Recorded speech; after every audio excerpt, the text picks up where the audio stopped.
왜요? 우리를 사랑하십니다. 그러니 말씀을 받아들이지 않는 마음은요, 말씀을 받아들이지 않는 사람은요, 그 말씀의 은혜를 누리지 못합니다. 말씀으로 인해 생각을 갖지 못합니다. 말씀으로 인해 우리의 마음이 평안하지 못해요. 말씀이 주시는 우리의 은혜가 많은데 그 은혜를 누리지 못한다. 그런데 하나님은 우리를 포기하지 않으시고 계속해서 우리에게 말씀으로 주신다는 사실입니다. 여러분, 이것이 은혜예요. 나는 받을 수 없는 존재이지만, 나는 받을 수 없이 여력이 연약하지만 하나님께서 나를 사랑하셔서 무조건 나에게 주신다는 것. 여러분, 우리가 입으로 찬양하는 것도 은혜입니다. 왜냐하면 입으로 찬양하지 못하는 사람들도 많이 있으니까.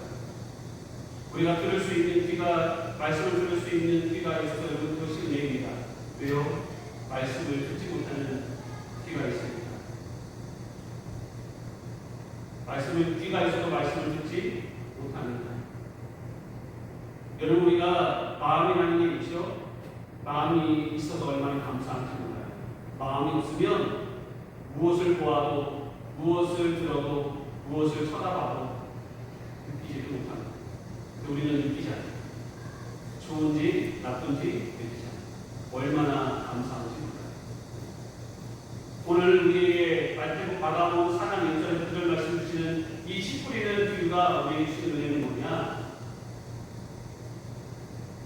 우리의 마음 상태만 확인하게 하는 말씀이 아니라 우리의 마음이 어떠하든지 여전히 우리에게 말씀하시는 하나님의 은혜를 보여주는 말씀이다. 그리고 그 은혜 앞에서 우리는 우리의 다시 마음을 돌아보게 만듭니다. 지금 나의 마음은 어떠하다.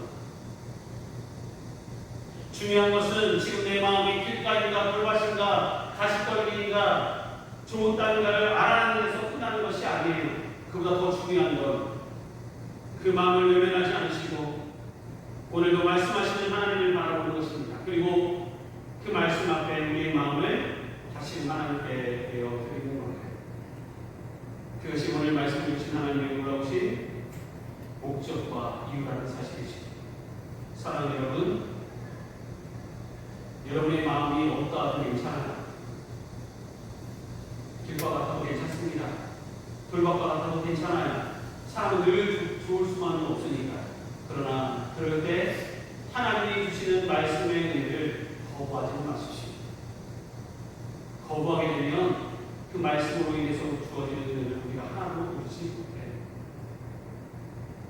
거부하지 않고 내가 하나라도 받으면 그 작은 말씀이 우리 안에 들어와 자라고 열매를 거두게 될 것입니다. 그것이 말씀의 큰 축복이고 말씀이 우리에게 주시고자 하는 큰 은혜입니다. 그 말씀의 은혜를 누리시는 복된 여러분 되시길 예수 이름으로 간절히 축복드립니다. 그렇다면 말씀 앞에 우리의 마음을 내어드린다는 것은 구체적으로 무엇을 의미할까요? 예수님은 그 답을 아주 짧게 말씀하셨는데요. 우리가 읽지는 않았지만 제가 말씀 한 구절만 읽겠습니다. 20절 말씀입니다. 좋은 땅에 뿌려졌다는 것은 곧 말씀을 듣고 받아 30배나 60배나 100배의 결실을 하는 자입니다. 예수님은 좋은 땅을 완벽한 사람이라고 말씀하지 않으셨습니다. 한 번도 흔들리지 않는 사람이거나 언제나 믿음이 좋은 사람이라고 하지 않으셨어요. 아주 분명하게 한 가지를 말씀하셨습니다. 뭐라고요? 말씀을 듣고 받아들이는 마음이다라는 것. 그것이 바로 좋은 땅이다. 우리가 두 번째로 나누고자 하는 것은 바로 좋은 땅은 완벽한 사람이 아니라 말씀을 받아들이는 마음입니다. 우리 같이 함께 읽어볼까요? 시작! 좋은 땅은 완벽한 사람이 아니라 말씀을 받아들이는 마음입니다. 여기서 받아들인다라는 것은 단순히 귀로 듣는다는 뜻이 아니에요. 말씀을 듣고 오늘 말씀 좋았다라고 생각하는 것으로 끝나는 것도 아닙니다. 그것은 바로 뭐냐? 말씀이 내 마음 안에 머물 수 있도록 내 자리를 내어드리는 것이고, 또한 내 생각과 다르더라도 하나님의 말씀이 옳다고 인정하는 것이고요. 또 한 가지는 내 계획과 다르더라도 그 말씀을 따라 한 걸음을 내딛는 것이 바로 받아들이는 거예요.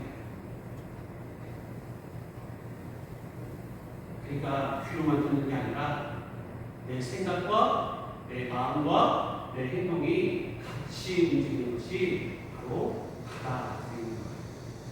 그러면 20절 말씀이 조금 다르게 보겠죠? 좋은 땅에 뿌려졌다는 것은 곧 말씀을 듣고 받아 30배나 60배나 100배의 결실을 하는 자다.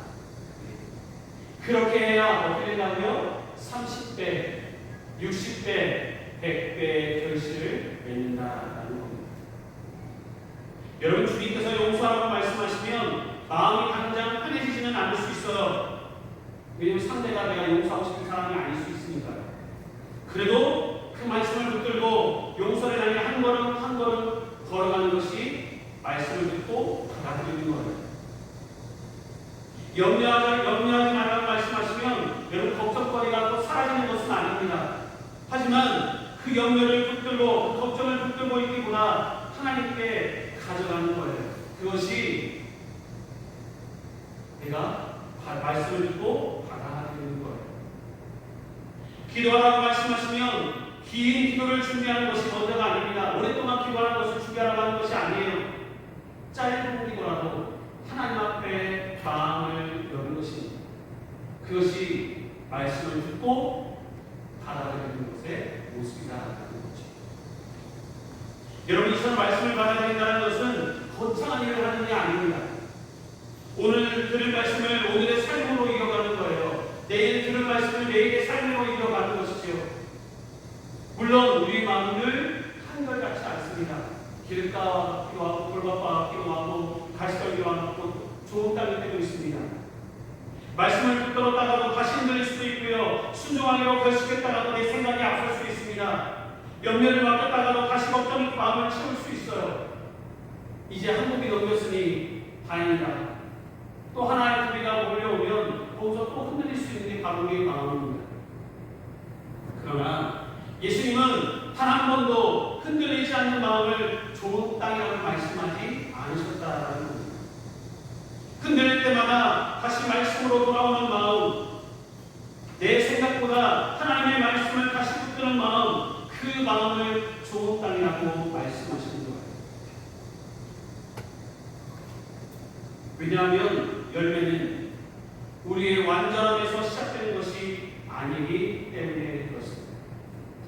우리의 완벽함에서 열매는 시작되는 것이 아니라는 것입니다. 우리의 부족함에서 시작되는 거예요. 그 열매를 누가 거두는 거예요? 내가 거두는 게 아니라 주님이 열매를 맺히시고 거두시는 거라는 것입니다. 여러분, 씨앗이 살아있기 때문에 열매가 맺힙니다. 말씀이 우리 안에 살아있으면 우리 안에 열매가 맺어요. 우리는 늘 성령의 9가지 열매가 맺혀지기를 원하잖아요. 그 열매가 열매가 맺혀지기 위해서는 뭐가 필요하냐? 하나님의 말씀이 우리 안에 머물러야 이 성령의 9가지 열매가 걷어지는 겁니다. 하나님의 말씀이 우리 안에 있어야, 우리의 삶의 일상에 있어야 우리의 일상에 축복이 가득하다는 사실입니다. 좋은 땅은 씨앗을 만들어내지 않습니다. 다만 씨앗을 받아들이고 품습니다. 그러면 씨앗이 스스로 뿌리를 내리고 자라서 열매를 맺게 되는 것입니다. 여러분, 하나님의 말씀도 그렇습니다. 하나님의 말씀이 우리 안에 머물기 시작하면 조금씩 우리를 변화시킬 거예요. 말씀이 생각을 바꾸고요. 말씀이 말을 바꾸고요. 말씀이 선택을 바꾸고 말씀이 삶을 바꿔 갑니다. 어느 날 문득 돌아보면 예전에는 쉽게 화를 했던 내가 조금 더 참게 되는 일이 생기고요. 불평부터 하던 내가 먼저 감사하게 되고요. 자기 생각만 앞세우는 내가 하나님의 뜻을 묻게 됩니다. 그것이 말씀이 맺는 열매. 다른 게 아니에요. 말씀이 우리 안에 들어오면 엄청난 큰 열매를 맺게 된다고 생각하지만 그게 아니라 바로 말씀이 우리 안에 들어오면 그동안 아무렇지 않게 우리가 보였던 감정과 분노, 모든 행동이 다시 한번 생각하게 된다는 것이죠. 어떻게 해요? 어떤 것이 하나님께서 더 기뻐하실까라는 것. 우리가 모임을 하면서 우리가 쉽게 잃어버리는 게 뭐냐?